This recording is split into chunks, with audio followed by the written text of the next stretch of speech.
New. Hello. And we just watched a movie called Zardoz We did. from 1974, directed by John Borman. Of Deliverance fame. And he did not bore me with this movie, did he? Well, actually, he did. I gotta be honest. It was not all of that it's built up to be. I am going to mute that. It's okay. It's live. It's the 6-second rule. It's totally fine. So, you take over. All right. Tell the people what they're missing in Zardoz. I absolutely am. So, just to start with this movie, let's just say we watched this movie so you guys out there in the Full Throttle Kingdom don't have to. Yeah. It's a tough watch even for people like the two of us that appreciate the weirder and worse aspects of the movie industry. But we're students of film. We Yeah. appreciate cinema. So we do. dedicated an hour and 46 minutes of our lives together to watch this film. Plus, we did have to pause it a couple of times and rewind just to make sure that what we were seeing actually happened. So There are some choice moments in there. yeah. So a little bit more than an hour and 46, but And I guess we got to start with Sean Connery not wearing any pants throughout the entire movie. And, yes. And no shirt either. No. In the future, they don't have suitable clothing for cold weather, I guess. No, they do have boots though. They have boots that thigh highs. Thigh-high boots. Cause when you're killing people indiscriminately on the beach, that's what you need is a diaper and long boots and a couple of bandoliers that are, matching, because why would you wear bandoliers that are a different color from your diaper? Come to think of it, I don't ever think I saw him reload his gun. No. So Sean Connery plays an enforcer in a dystopian future in which a head floats in the sky. It tells everybody that to worship the gun, it's the way of the gun, which is a good movie with Benicio del Toro. I think he's in that. Am I right? That sounds about right. Someone fact check that. But tweet at us. Yeah, to worship the gun and ignore the penis, because the penis is the source of all evil. Right. In the future, the gun is good. It cleanses the world. And that's pretty much. If you try to follow the movie beyond that point, you get a little confused. It's among those movies from the 70s. The early 70s had a string of movies like the Planet of the Apes series, and even A Clockwork Orange in the late 60s. Yeah. Absolutely. Just these weird dystopian futures. Soylent Green. Soylent Green. And that's a great one. Also from that era. One of my favorite, another Charlton Heston movie, one of my favorite moments of Soylent Green is how much it gets right about the vibe of the future. That's true. But there's a moment where Charlton Heston is driving his car, and he's like, wait, hold on, I have to call the chief. And he parks the car and runs over to a payphone. And then shoots the payphone. And shoots the payphone. Soylent payphone. When you're Charlton Heston. Everything gets shot. Get your stinking dirty paws. What's the line? Get your damn dirty paws off me. You damn dirty apes. You damn dirty apes. Damn it. You're dirty. Dirty. Diggity dirty apes. Yeah. They're my favorite. That's a different movie. Although also in Soylent Green, I really like the scene where there's all the protesters in the street and there's those bulldozers that just pick up the protesters and dump them. Uh-huh. Yeah. That's a great scene. It's classy. I don't want to spoil it. I don't want to let you know what Soylent Green is made of. But yeah. that is a good movie. It's definitely better than the one we just watched, Zardoz. And we're going to get deep into spoiler territory, too, on Zardoz, because we are. Spoiler alert right now, because there's going to be more spoilers. Yeah. Just to warn you, because we watched it for you. We watched this movie for you. One of the funny things about this movie having Sean Connery in it is he's such a big star, obviously, from 007, James Bond, and then he went and did this art house, bizarre flick. Right. So apparently he was typecast. He was only known in cinema at this point for James Bond movies. Yes. That was it. And so he was looking for something to break out of the mold, and apparently breaking out of the mold is like wearing thigh-high boots and a red diaper. To distance himself from that suave, debonair secret agent guy, he just wanted to play a ponytail wearing. Oh, right. Don't Ponytails, sweet, cute. yeah. The handlebar mustache, which apparently was the uniform of that group of people. Yeah. They all wore weird helmets that looked like the giant floating head in the sky. Yeah. And were modeled after John Borman. Really? Yes. John Borman Apparently. is one ugly dude, Yeah. according to his mask, from what I can tell. I think his head was slightly smaller. They they scaled things up so you could wear a giant head on top of your head. And if you guys are fans of Rick and Morty, it is very not unlike the "show me what you got" alien head in the sky. Oh yeah, yeah. Raising Gazorpazorp. That Indeed. episode as Watch well. Yeah. Has a good Zardoz head reference. There's a lot of influence on George Miller's Mad Max Fury Road, Yeah, I think. that's true. So part of what makes this movie so fascinating is that it's incredibly bad, but it also tries super hard. It definitely tries very hard. I Yeah. think they spent all of their money on the costumes because the locations were sparse. They really didn't have a high production value as far as where they shot the movie. Right. It was in the forest. It was around a lake. It was in a small town that looks. Yeah, Like- and then or like a a house or castle mansion. shot Yeah. or whatever. But I mean, it wasn't. They didn't build a castle for that. So yeah, it wasn't. Yeah, it wasn't designed to be super expensive. But okay, so So sneaks. Okay, there's a giant floating head in the sky, right? And Sean Connery's character, his name is Zed, sneaks on board the giant floating head in the sky, and he finds there's a dude inside the giant floating head, and he shoots him to death. But in the future, there is no death. right. So the guy shows up later somehow. Yeah, Yeah, because they have escaped death in the future. right. And so I guess the job of the enforcers is to force people to farm. What was going on there? Right. So okay, there don't- in the Zardoz verse, there's sort of two different parts of the world. It's like 300 years in the future, and you've got sort of the vast majority of the world that is this just like untamed wasteland, and there's people that are being forced to farm, and their populations being managed. I'll have you know, the way they farmed was just with a stick, and they would just stick it in the ground like this. Right. That was John Borman's representation of farming. And every once in a while, like if someone would fall over or something because they'd like lose their balance from Yeah. doing this, then one of the exterminators would just Pop a cap in his yeah ass. yeah The A word. I said the ass word. You said we wouldn't go blue. We go blue. Aristotle. We do anything we want in this channel because it's full throttle. It's off the rails. That's true. This isn't Aristotle half throttle. No, we're going No. full throttle. Full See how much throttle. coffee I just drank? I did see how much coffee you just drank. It's Jeebus. Jeebus.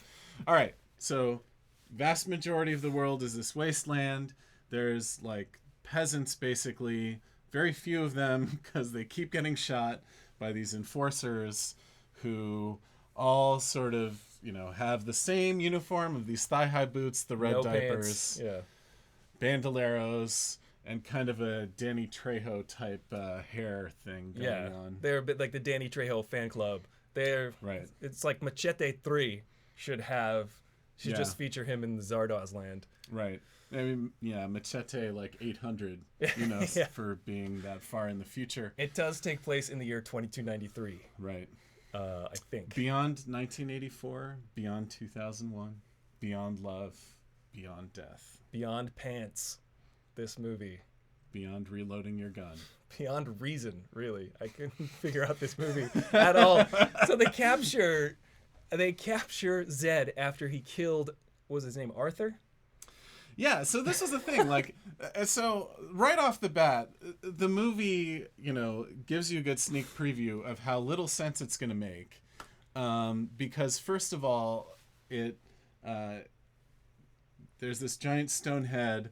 They jump cut to Sean Connery kind of jumping out of this pile of something. You don't know what it is at this point.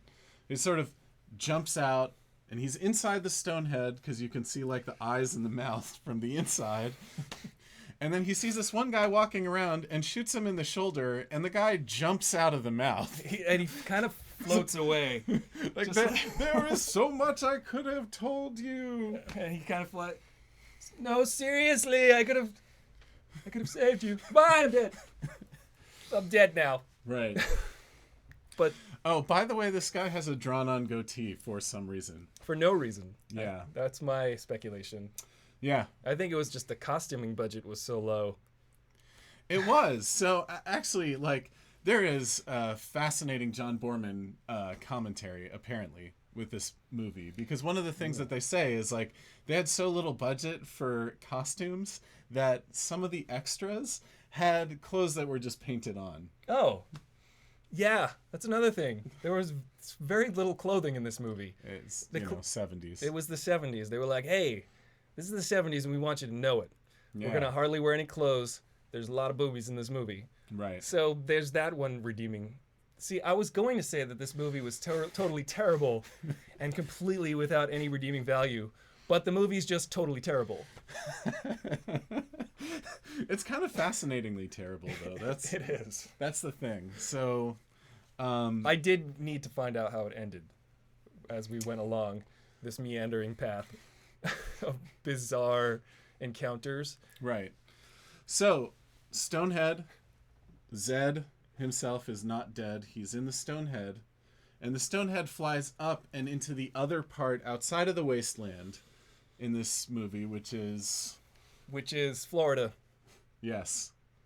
Florida. The idyllic utopia of Florida. Yeah. What was the name of that? It was like the vortex. The vortex, that's right. There were different vortex. There were vortices everywhere. So they land in the vortex, and that is where Zed encounters the magical ring.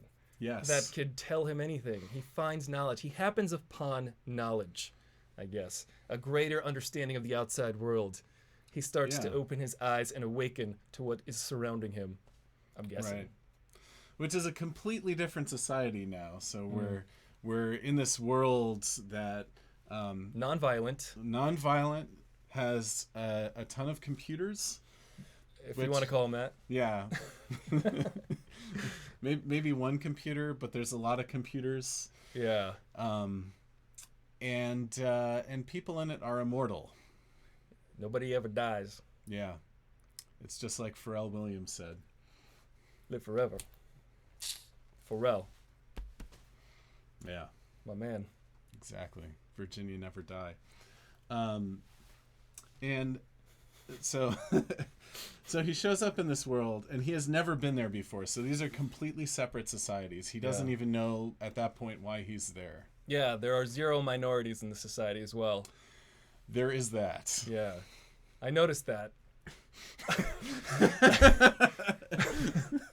It was very Northern European looking. Yeah, and they did talk about like the chosen ones and the rich and powerful that made it into this immortal society, and it was like, yeah, that's a lot of white folks. Yeah. Yeah, well, it was the 70s?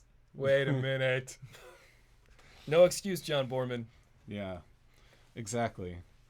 And so they're in the town, and they capture Zed. Yes. Right? The women capture Zed. The women, because they have psychic powers. They have psychic powers, and they read his mind, and they see all his past, the imagery in his past, and he had assaulted a woman in the past, so he was not considered worthy. So they had to do a vote on whether or not to kill him. Yes. So they were thinking of either analyzing him some more, because they were really into science. By the way, they were in a room where Sean Connery, Zed, is strapped down to a table, and there are transparent walls with just naked human bodies lining them. And then in the distance, in the background, is a screen in which his memories are projected. Yeah. a screen that, because it's the 70s, kind of looks like a broken jelly bean or something like that. Because you can't have a screen that's rectangular. Like, why would you want that? Or, I don't know, round or something. It has to be like, jagged and bizarrely shaped, like on the Klingon Bird of Prey. The monitors are just monitors, but with something in front of it to make it look jaggy. But kind of like that. It's just like Star Trek. Just as good in no ways whatsoever. But actually, I think that's part of what the motivation was for this movie. Because, like, as you were saying, there's a lot of science fiction and, dystopian science fiction. Yeah. But, like, this movie came out after, Star Trek and 2001 and... a couple other sort of like big budget kind of space opera type things where you had like, people living in these metal tubes and, wearing jumpsuits and all of those kind of tropes. Right? Yeah.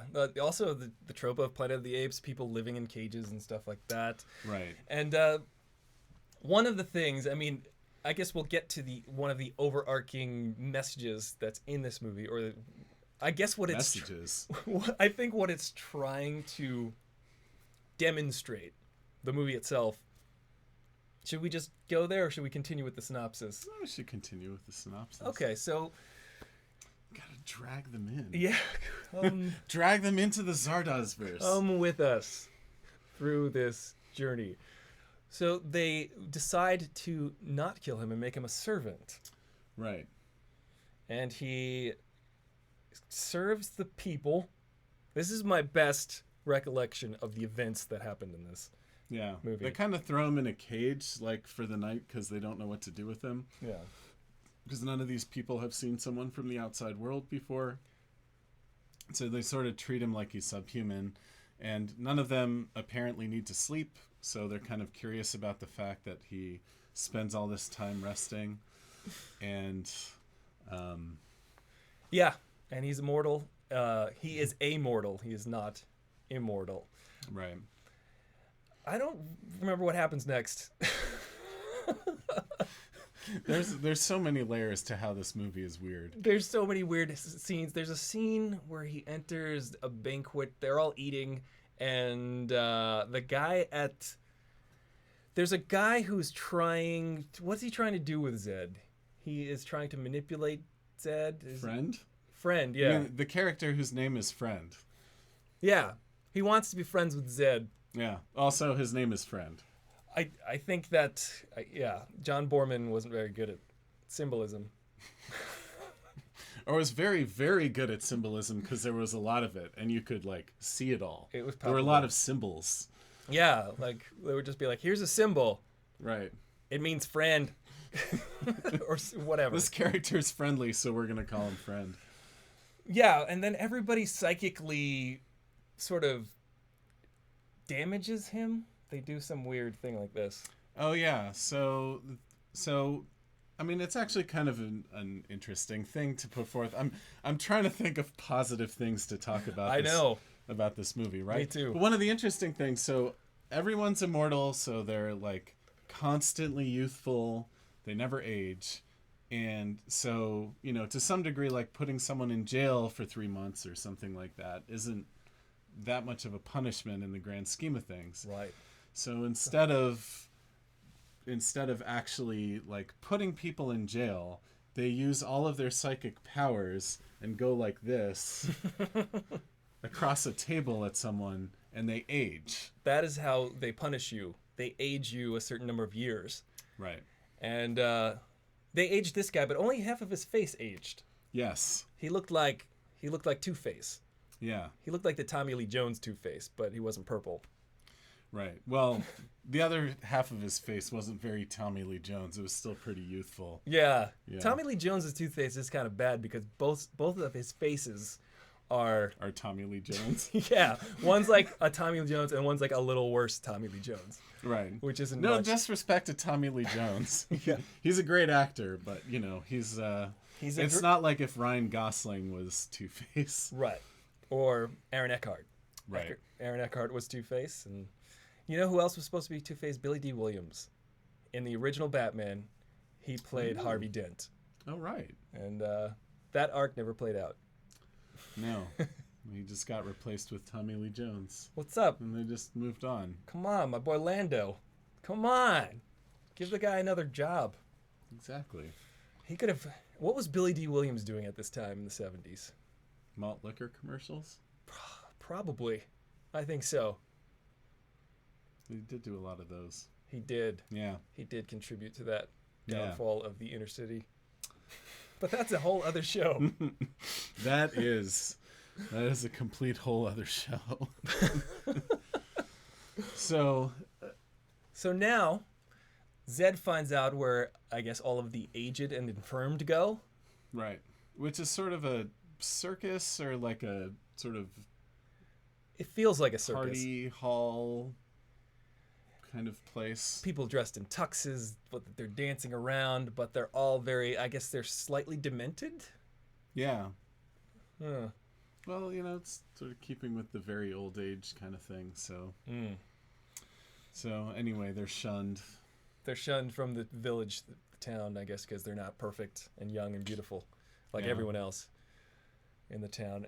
And the movie just starts to kind of go off the rails for me. That's when it starts to go off the rails. Yeah, that's pretty early, but it just starts to...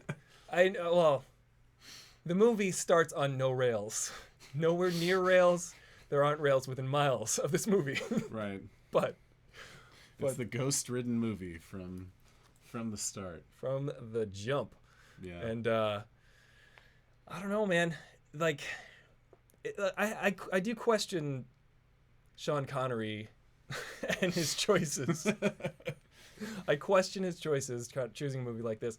He even questioned his own choices because he turned down the role of Morpheus in The Matrix. And there are a lot of parallels in this movie to The Matrix. That's true. The Matrix borrows a lot of similar themes.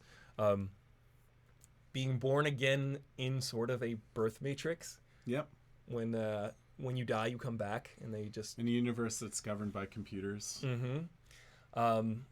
And later on in the movie, Zed sort of he is the chosen one. He becomes the chosen one. He is actually a superior being to all of them. They have decided. Or how did they extract that from his mind? They put a sheet over his head. There was a woman, and she had a sheet on her head, and she put the sheet over Sean Connery's head. And I'm leaving out so much of the sexual stuff in this movie because most of this movie is like weirdly like sexist and misogynist in a way, even though I feel like it's trying to be progressive. There's an uptight woman who is sort of in charge of the perfect type of people, Northern European group of people. And she is angry at dudes in general. And there's a whole sequence in which I guess sex is outdated because people aren't born and they don't die. So there's no such thing as sex. Yeah. So the fact that I guess they're trying to research sex at one point in the movie. Right. Is that what they're doing? I don't know. So they're researching sex and how it works. And they're trying to arouse Zed. Yeah. A lot of Z's in this movie. Zed, Zardoz. It's true. And they're showing him all these images on the screen of erotic imagery. And what happens? So they're it's a selection of images that they have in their data banks that they assume would be, of an erotic nature. And the first is a set of boobs, because again, it's the 1970s. Mm-hmm. Shower boobs. Yes. Shower soapy boobs. Yeah. And then the next one, they're like, well, that didn't work. Yeah. Let's try something else. And of course, the next obvious thing you would show someone is naked performance art mud wrestling. Yeah. I feel like you're being generous by calling it art. People writhing around in mud. But none of it worked. It didn't really have any effect on Zed. It didn't work. But then, Zed looks over at a young Charlotte Rampling. And that works. And she's highly offended. Yeah, he rather fancies her. Mm-hmm. And everyone around is like, oh, ho, ho, ho, ho, ho. And she has her hair up and she's very uptight. Yeah. And it's kind of on the nose again. Yeah, She's and this he's uptight. sort of looking at her like, handlebar mustache, you know, I have a long ponytail, braid in the back. right, red diaper, you know. How do you like my red diaper? Yeah. I think is what he said. Yeah, and then she's just staring at him, like, sort of awkwardly, of like looking at him in the eyes and then looking a little bit, you know, center of gravity, and then looking back, and it's all very silly. Awkward tension. You can read it from a mile away. At that point in the movie, I was like, oh, I see. Later on in the movie, she's gonna let her hair down and she's gonna be free. And sure enough, I'm not gonna spoil it, but that's what happens. Yeah. Yeah, and then there's like this weird odyssey in which he goes inside of a diamond. Oh man, you're skipping ahead. I'm jumping ahead because I want to. Frankly. What was it after that? What was after that bizarre encounter? He's basically trying to come on to. Is he trying to come on to people? There goes the camera. Let's keep rolling. Keep rolling. Yeah. No worries. But what's he trying to do? So he is trying to figure out. Well, at that point, I guess throughout most of it, mainly what Sean Connery is trying to do, I guess, is survive. Because he's basically marked for death the entire time. Right. And there's no Steven Seagal around to help him. Was he under siege at all? Yes, he was. Was he hard to kill? Yes. And he was also on deadly ground. Was he the Glimmer Man? He absolutely was. Yeah. He also was a sheriff in Louisiana. Oh, man. Yeah. Yes, he was, wasn't Yes, he? he was. But, you know, shout out to Steven Seagal. My man Steven Seagal. Right, especially ponytail Steven Seagal, keeping it, you know. My favorite is the clips of him performing judo, I say, because he's really not actually combating the people who are running toward him and falling down. Oh, yeah. Yeah, that's always a good look.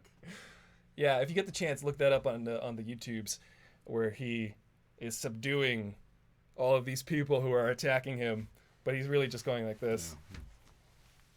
That's his judo move, Steven Seagal. I mean, he used to be dope. Don't get me wrong. Steven Seagal knew how to do all of this stuff. Yep. But now he just goes like this. Right. And people like fall. That was actually an exhibition in Russia, I think. Was it? Or Eastern Europe somewhere. Yeah. I'm going to go with that.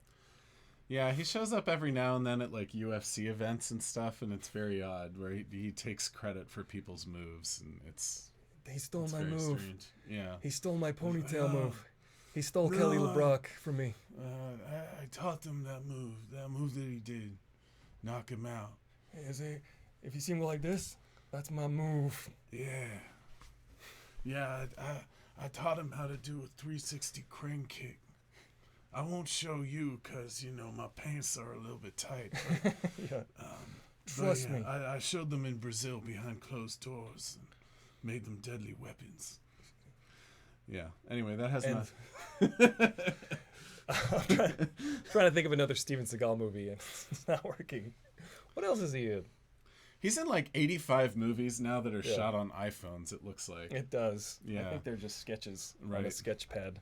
Yeah, exactly. It's just, you know, a GoPro that he just holds in front of him. Yeah, people just drive by and they happen to have a GoPro on their helmet on their motorcycle, and those are the movies. If Steven Seagal happens, he's on Google Earth, basically. Yeah. Every now and then someone walks by him and Steven Seagal goes like this and the person goes flying in, you know, in a direction. Zardoz, guns are good. So, at what point does Zed?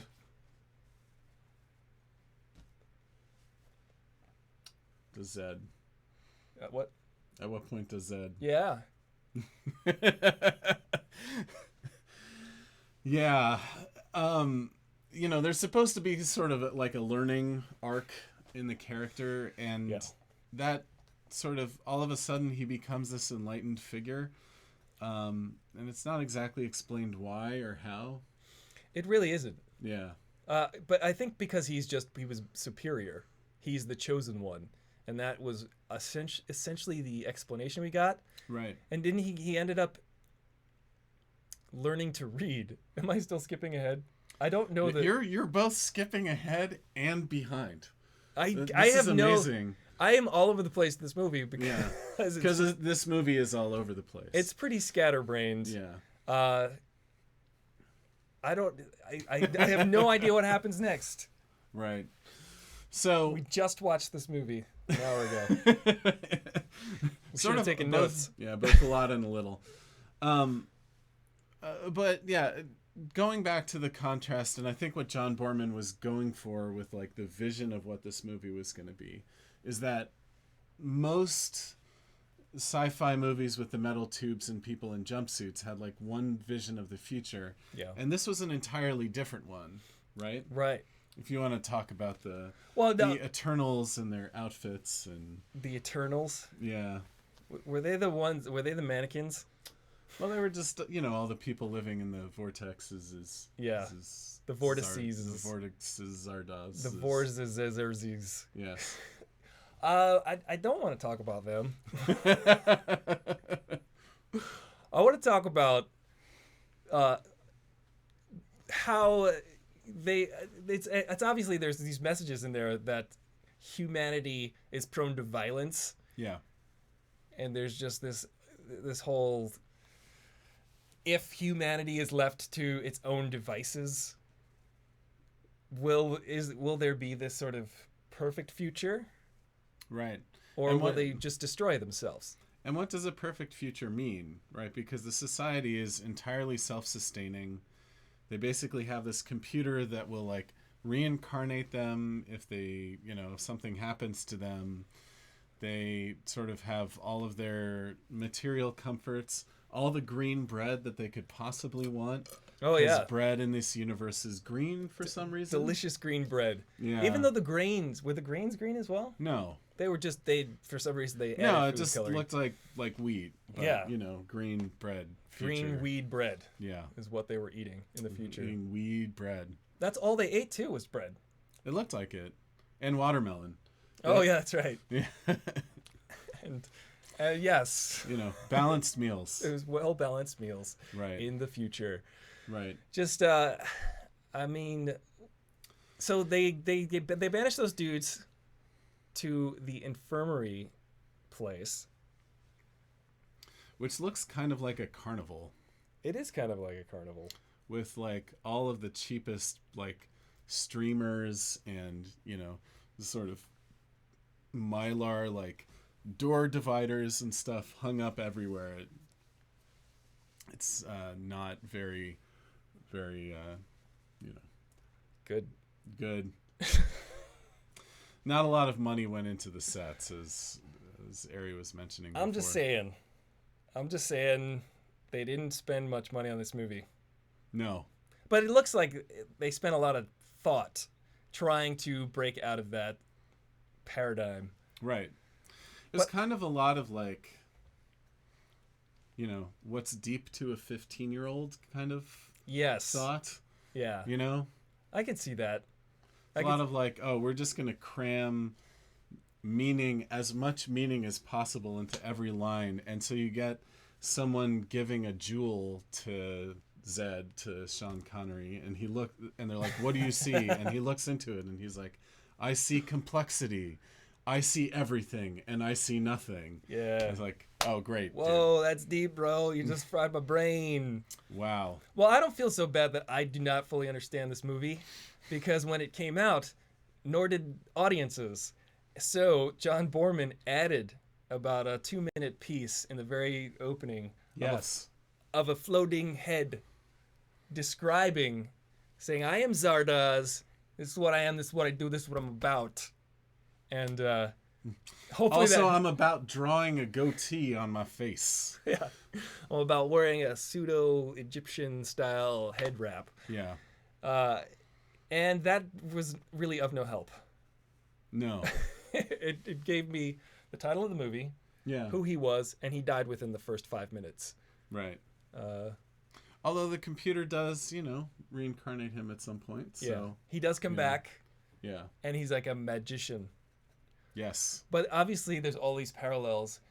When you see a giant floating head in the sky, my brain went to The Wizard of Oz, thinking that it was The Wizard of Oz that influenced that, Right.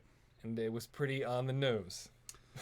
It was. So it turns out that Zed is not just your average everyday exterminator. No. No. He was pulled aside by the guy whose head you see in the original floating head section of the movie in the very intro. Into this old library. Yep. Where he learns to read. Yeah, where he learns to read via an invisible hanging book, like a letter book. Yeah. You know? So, with like a letter and then like something that demonstrates the sound, like an M for mouse, a picture of a mouse, the picture of the M. And that's how he learned to read, which seemed like seconds. He just learned to read. Right. And when he was Very quickly, according to Zed. My favorite part about this sequence was that when Sean Connery was acting, he was reading like this. And just kind of reading every page at like a second apiece. He wasn't really. No. I blame the director. I don't blame Sean Connery. Yeah. What else did John Borman do?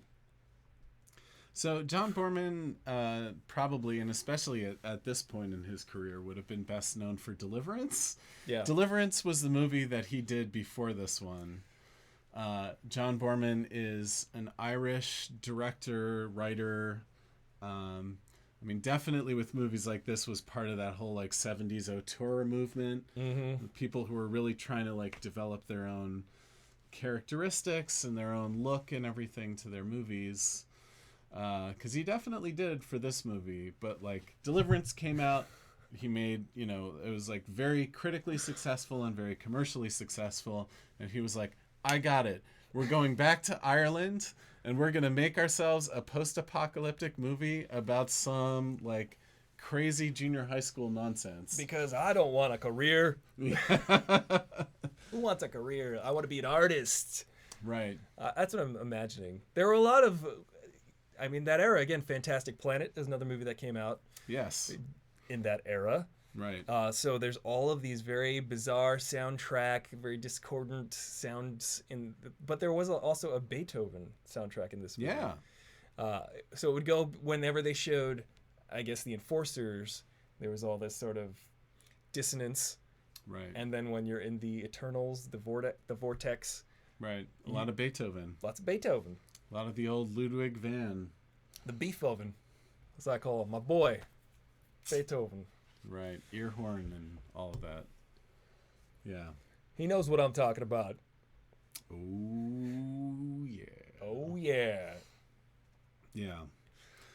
So all this society is going along and the computers control everything, but there's a problem because these people are immortal and they have basically nothing left to live for. These people have been living as they are for, 100, 200 years. It's not entirely known.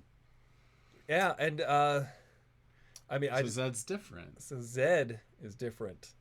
He's mortal, and what makes him so different? He's mortal, and he has guns, And he can kill, and he has killed before, and he can provide people with death. yeah, He is the harbinger of death, right. if you will. And it even tells you in that weird cold open with the floating head that character, Arthur Frayne, wishes to die, but he cannot. Mm-hmm.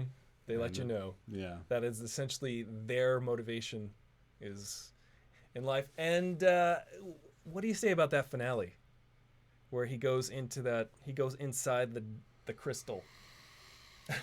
Oh, wow. Okay. So here's the premise. these people have been sitting around for forever as immortals, and society's taken care of everything that they want, and so they've been trying to figure out how to change things. But the problem was, whatever caused this apocalypse, the people that moved into these vortices decided that they were going to build this computer that was going to take care of keeping them immortal and everything like that. And that they were going to erase their memories of where the computer was and how to destroy it. And the knowledge of death, or how to die. Yeah. And how'd that work out for them? I guess it worked out. They got pretty miserable. Yeah. They got miserable at being happy. Right. And so they started getting these people. There's a whole other group of people, which came out of a Romero movie or something like that, called... what were they called? Apathetics. And they're basically just standing there doing nothing because they've sort of lost the will to do anything. They're zombies. They're zombies. And one looks just like Kristen... Yeah, most importantly, we realized as we were watching the movie that sort of the central apathetic looks exactly like Kristen Schaal from Flight of the Conchords. She's also a correspondent on The Daily Show. Yeah. Comedian. Pretty well. Shout outs to her for somehow magically managing to go back in time. The movie's 42 years old. Yeah. Looks exactly like her. Yeah. So exactly. I think it is like her. Because if it is her, then she genuinely is immortal and eternal. That's true. And that would be super meta. Although she, spoiler alert, dies at the end, so... Yeah. What a punk. But you can't die in the future. Well, that's what they all ask for. Right. They wish for death. Yeah. But basically, so they can't do anything about it. All of a sudden, this new person comes in, the Zed character. And Zed is able to do something about it and has killed people in the past. So he has this sort of special status. As the movie goes along, that, he's going to be able to institute change. And that comes up to, I guess, the scene that you were talking about. Where he goes inside the crystal. Yeah. And I guess it's a simulation. It's a crystal. It's a computer, I guess, and it has all of the knowledge ever inside of it. And he goes inside of it and learns. It also talks to him. It talks to him. It's like a piece of glass in his hand. Yeah, and he's learning all about everything in there. Doesn't he? And he goes inside there and learns everything there is to know. Is that what happens? Or is that when he was in the library? He gets taught by the people there everything that they know. Right. Before this. Okay. Yeah. Yeah. That's the scene where you have like 5 minutes of just like random nonsense spouted in multiple languages, and then with yes. visions just projected on top of people. It is the most art house thing you can do. It is the most film school thing that you can do in the 70s. It's probably the prototypical film school movie. So they're just like in these dark rooms, and they're just spinning slowly in circles with images on their face. So like a painting or a math equation or whatever, just like slowly being projected over their head, indicating him learning everything there is to know. Right. And this really takes like 5 minutes or something like that. It goes takes on forever. It goes on way too long. I think during that sequence I said, I really hope this sequence keeps going. Sarcastically. Yeah. And it ended just at that moment. There was another sequence when he was inside the computer diamond that I want to bring up, because weren't they doing this whole thing? Yes. Yeah. So they were just like wearing black. I mean, the special effects budget was not very high, so no. The actors are just wearing black and kind of looking into the camera and like jazzing the camera, jazz handing the camera. And what was the point of that? That is a very good question. I think the point of it was to look deep. Yeah. I think they were... I just wonder what it was like on set those days when the director was just like, all right, like look into the camera and just give me what you got. Show me what you got. Show me what you got. They are literally just voguing into the camera. Yeah. And I didn't really think that was flattering for them. No. Part of, I mean, this movie also jumps all over the place. I am like completely like at a loss right now. There's nothing. I literally did not know anything about this movie going into it. I tried to avoid all materials. It wasn't hard. Yeah. Regarding this movie, and immediately I was just like, I'm gonna just launch into how I feel about this movie and what I think about this movie after watching it. And there's a lot to process. There is a lot to process because there's a lot visually that happens. Yeah, and it's hard to describe. There's a lot of different scenes. There's a lot of boobs in the movie. There's a lot of weird sexual tension that goes on where Sean Connery is just... When the woman puts the sheet over his head, they get together and they get in trouble for being together. So the uptight woman who basically had Sean Connery on display earlier in the movie enters the scenario. And this is a great scene. And then she starts to try to like mind mess with him and try to like subdue him mentally with her powers, and he's fighting back with his acting. And giving some amazing just like these eyes like rolling in his head. But then he's basically moving in on her to put the moves on her. Right. And he Slop does. some saliva. And he manages to put the moves on her. Yeah. And I was like, this is the beginning of the end right here. This is what they telegraphed this from early on in the movie. They do. Yeah. But what do you think about that scene? How I feel about that scene is it's the weird 70s. And it's all like this masculine Sean Connery trying to seduce these women. Right. I don't know how much of it is seduction, though. It's not. It's assault. Yeah. It's that old-timey 1970s sexual assault. Yeah, like, oh, my boss made a pass at me kind of like deal. So that's, I was trying to be nice about it, but yeah, it's really. It's definitely watching it in a different context now. Yeah. And so it works on her, though. His magic starts to soften her up, and she becomes more and more receptive. Yes. But at the same time, they're fighting him off, and as part of the like psychic sort of fight back and forth, the dumbest scene in the movie happens. Oh my god.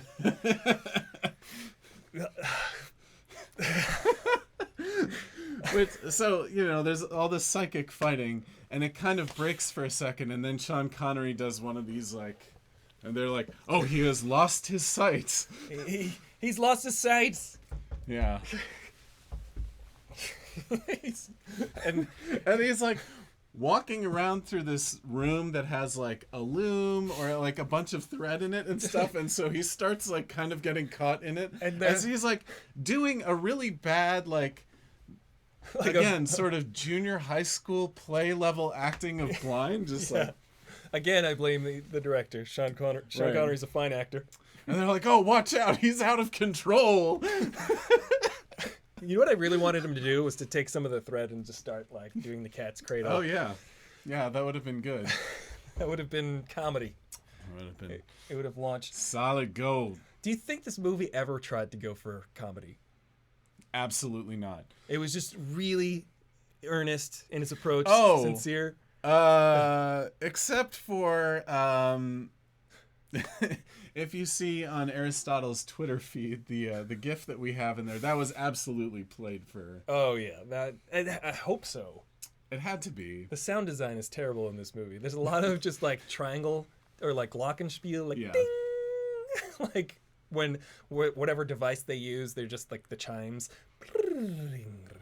Right. Like, well, I guess they had access to a high school orchestra pit, and they were able to create the sound design for this movie with that. So there was that one moment. If you look at the GIF on the tweet, the dude Zardoz himself Arthur just goes. He does one of those, Right. and in the movie there's a ding Right. sound. That's like one of those quick zooms. Yeah, Like it's Benny Hill or something like that. like it's 1974. Like it's 1974. It is pretty awful, but memorable. I remember Yeah. that part. That's for sure. Quite memorable. So, getting back to, I guess, this fight between Zed and the computer or something, that he's the computer that he holds in his hand that's talking to him, that then somehow beams him into It beams him inside the computer, inside the the computer, crystal. which is also a hall of mirrors. Yeah, and it's a terrible set design again. It's just all. Oh, and there's a moment too. I guess he's got his gun out, and he's trying to figure his way out of this labyrinth. And what does he do? He like shoots twice in one direction. And the computer is basically like, ah, yes, you have won. And he's just like walking around with like mirrors everywhere. And I guess it's supposed to be trippy or whatever. There's a couple of like short kaleidoscope bits and stuff like that, which is, always super deep and sophisticated. It was pretty great. Yeah. And at that moment too, he sees two mirrors, and right on where the two mirrors meet, there's half of Sean Connery with his mask as an executioner, as an enforcer, and then half of just Sean Connery himself, and he shoots. Right. And then the computer's like, you got me. That one bullet just, did me in. Where he's basically just shooting randomly. Yeah, it's exactly what's happening. He's just randomly shooting. And he shoots this, and the best part is there's like a hole in the mirror, and the mirror bleeds human blood, I'm guessing. Because this movie's deep. This movie's deep. So then eventually he gets out of the computer, and that sort of breaks the barrier that kept the wasteland from the vortex. And then all of Sean Connery's Danny Trejo buddies come in, and they grant everybody their wishes. Yeah. Which is to die. It was like they all die, and we were watching this, and I was like, are there some people that would want to live? There's probably like at least one or two. It's like, no, I'm good. We can, Yeah. we can keep this stuff going. I also don't want to get shot. Yeah. I was joking because they're just going around massacring everybody. Everybody. And they want to die, but I'd imagine also some people were like, just make it painless. But, then they're just shooting them in the chest. And yeah, or just indiscriminate stabbing. Impaling them on swords and what have you. And at this point in the movie... Yeah, Sean Connery escapes with the love interest. Of course, the uptight lady from earlier in the movie. Right. Who they have one of those awesome art house movie conversations where they realize that the two of them are going to spend the rest of their lives together. Yeah, by just saying it. Yeah. We will get up and get out of here and realize our lives as a couple for the rest of our lives. Yes. And it's like, yes. They just sort of fast forward. And then they go in their other directions for a little bit just to keep the movie. Yeah. To keep it going, because the movie felt like it ended 5 times for me. Yeah. Because it sort of did. There was also a scene, let's not forget, what were the Untouchables, the Unforgivables, what were those guys called? The zombie people? Apathetics. That's what I was saying. They had they grab some of the sweat off of Zed. Yeah. And they eat it. They taste it. Not unlike communion. And they pass it from person to person. Mouth to mouth. And then they just all start getting all, pheromoned up, and they just get it on, and it's like a massive orgy that happens right after that for no reason. Because I guess which the people are narrating while they're orgying. They're talking about what's happening. Right. They're like, we are now, we feel bodily passion. And camera's sort of dollying back, and there's this conversation that's going on between different orgying people. It's pretty hilarious. Yeah. They're like telling you exactly what happened. Right. We ate the sweat, and now we are passionate. and sexual beings, but Right. still kill us all. Kill us all. Right. Bizarreness. This movie, man. This is like, it's hard to get through. It's a hard to get through movie. It is. It's pretty impressive. So like, again with the commentary from the director who like realizes that this movie was screwed up. Yeah.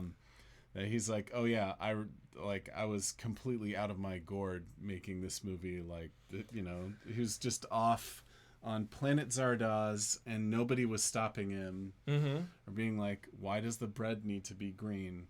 Why is it that half the women are just not wearing shirts in this universe? It's the 70s, man. And Burt Reynolds was originally supposed to be the role of Zed, because he had just come off the heels of Deliverance, another Burt Reynolds movie. But what was Burt Reynolds doing that was too important? Why couldn't he be in this movie? I don't know. Why couldn't they both be in this movie? That's true. You could just swap them back and forth, like that Bob Dylan movie from a while ago that had like 5 different people playing Bob Dylan. I'm Not Here or something. Or... Yeah. I think we could do that. Yeah, we could. I want to do that. That's true. Well, getting back to the overarching message that I think that this movie's about, and then you can tell me what you think the movie's about. But I think it's just that whole era of, and this might be just because I saw 2001: A Space Odyssey again recently, but it's representative of the perfect timing. It's representative in mine eyes of the birth of man's adulthood, and then the transcendence of man into the next realm, or the next level of evolution, or that which is not yet understandable. Yeah, they even have that in one of the intro scenes where Sean Connery is learning about this eternal society, and they have the sort of the evolution of man thing, and it goes from Homo sapiens now to Eternals, who look exactly like Homo sapiens but are just wearing futuristic medieval clothing, scantily clad. Yeah, that was pretty on the nose. There was just it was very on the nose. The march toward progress, or whatever. What's that called? The march of the evolutionary chart, the evolution of modern man. Yeah, I guess that's what you call it. Which is hilarious because you would know better than I, being a scientist. But I recently was. I do work on this. Yeah. But it's a funny chart if you think about it, because it's just all dudes. And it's not very representative of the human species, or the development of the human species, because it's just all dudes in a row. And that's not really how it works. Well, yeah, I mean, it also implies sort of a trend that it's not like, you know, the same kind of process would lead to people always being taller and more upright, or, you know, 5 to 6 feet tall, as most humans are these days. You wouldn't necessarily have that sort of thing. But anyway, it was a nice sort of nod to those same kind of movies. So, I mean, I guess that's something that we should bring up, because this was, in some respects, you've got sort of the mid 70s coming after this like super influential period in science fiction in the late 60s. And movies wanting to send a message. Right. Deliberately designing their movies so that they would be a social reflection of society and deliver a message. Yeah. You got like those movies, and then you have like Jodorowsky movies, like The Holy Mountain and El Topo, which are crazy, but somehow hold together better than this one. And this is like a weird sort of mishmash of the super art house Jodorowsky style and, you know, one of these, you know, futuristic kind of Clockwork Orangey movies. Yeah, I mean, I've seen bits and pieces of those movies because I've seen Jodorowsky's Dune, which is a great documentary if you get the chance to watch it, because it's basically this crazy dude's vision of what Dune would have been before. And Dune is somewhat tangentially related to this in at least in one way that I could connect. But Jodorowsky wanted to make the most epic version of Dune, and it was going to have Mick Jagger and Salvador Dali in the movie, and he spent, there's like 400,000 images that he drew, that he had drawn up, and it's like a book this thick, some ridiculous number of images that was the entire vision storyboard of the movie. And there's no way in hell that the movie would have ever ended up the way he envisioned. Yeah. But in that documentary, they do show some of his other work, and it was reminiscent of what I saw in Zardoz. And Dune came out 10 years after this movie. Right. After Zardoz. And Dune also had the problem of people not understanding it and not getting it, or at least the studio had the fear people wouldn't.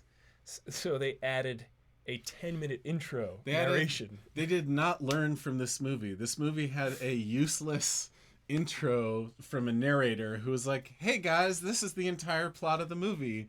And then 10 years later, Dune does the exact same thing. Yeah. And no one appreciates it. Yeah. Especially if it's 10 minutes long. That's gonna... It's pretty darn long. Yeah. I have seen it. And and it's just drawings. It's a lot of drawings. It's Virginia Madsen talking about, in the year 10,000, this is what's going to happen, okay? Let me just set you up for what you're about to see. It's like, first off, 2293 in Zardoz is going to happen. We'll just skip over that time. Right. Well, forget about that. We'll get to an even more bizarre, Yeah. I guess less bizarre story. They do have a nice sidebar in this movie where they're like, yeah, we went and we went to other galaxies and stuff, and Yeah. meh. They just gloss over the fact that they've space traveled. Right. They're like, it's not very interesting. So we're back here wearing medieval clothing and eating green bread. Must be delicious. I wonder what green bread tastes like. Is it like Irish soda bread, you think? I think. I'd like to imagine it as that.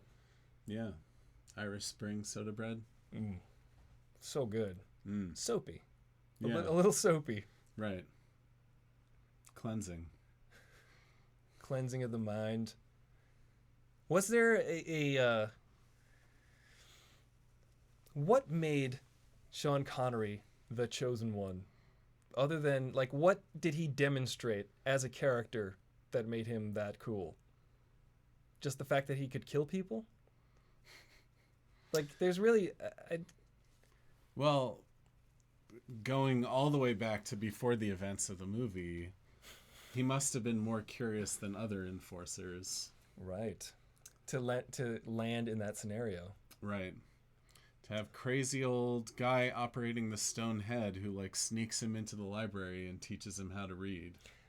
It does remind me directly of Star Wars The Force Awakens, in that there is a rogue stormtrooper in the very beginning of Star Wars The Force Awakens, which I know that someone hasn't seen yet.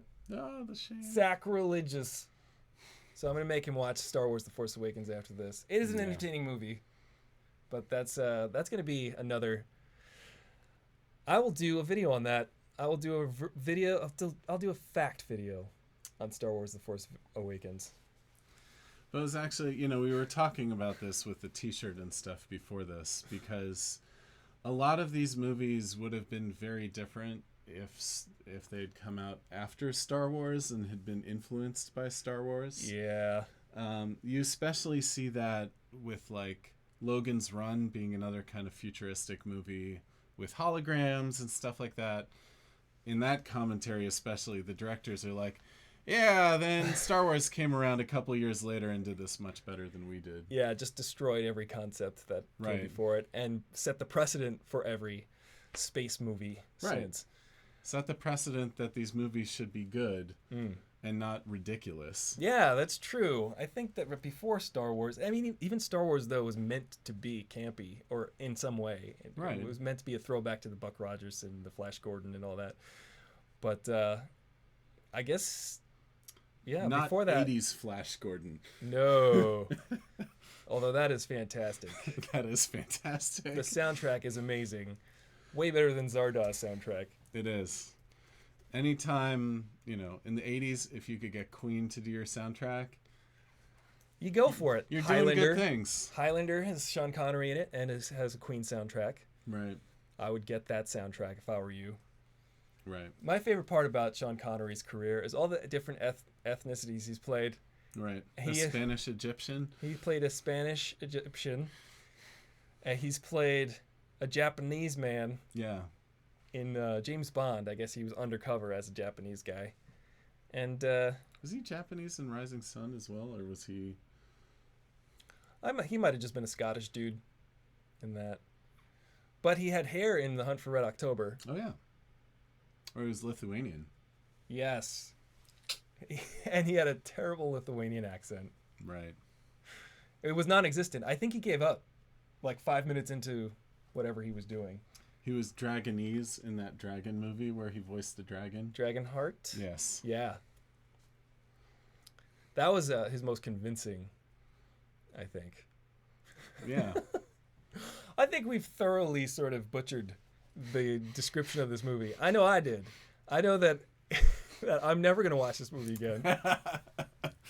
I know that, what did I learn today? That Sean Connery takes risks with his career, sometimes unfortunate ones, in that he did turn down the role of Morpheus in The Matrix, but did accept the role in The League of Extraordinary Gentlemen, because his reasoning for turning down The Matrix was he didn't understand the script, and then sure enough, the movie was a hit. And then he said, the next script that I don't understand, I'm just going to do. And it was The League of Extraordinary Gentlemen. Yeah, that's a rough side-by-side. It's pretty rough. Yeah. It's pretty rough. But ever since then, another fascinating fact about Sean Connery is that he has no go-between. When you want to book Sean Connery for your movie, you call him. And he does everything. Oh. He does the negotiating on the phone with you. There's no intermediary. You deal with Sean Connery. But he has since retired.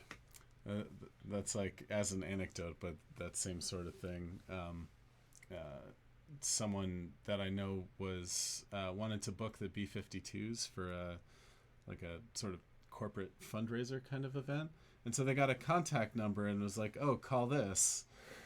And they assumed it was going to be like management or some booking agency or something like that. I was like, hello, this is Fred Schneider. Perfect. Yeah. All right, I guess so. I know Bill Murray has just an answering machine that you can call, and you leave a message, and if he is interested in what you say, he'll call you back. Right. And that's an interesting way of doing business. I admire it in a lot of ways. But also, Sean Connery's a little paranoid. He's an actual paranoid individual, so he would do all of the negotiating because he was afraid people were going to steal his money. That's actually, like, he does all of his own accounting and all of that, too. But thank you for joining us on this meandering diatribe that we call Zardoz. And let me know what you think in the comments below. Let me know if you're going to watch this movie. I highly recommend it. There's parts of it that are worth seeing. Mm-hmm. Seeing Sean Connery act blind and have people say, "Oh, he's out of control." The ding moment is great.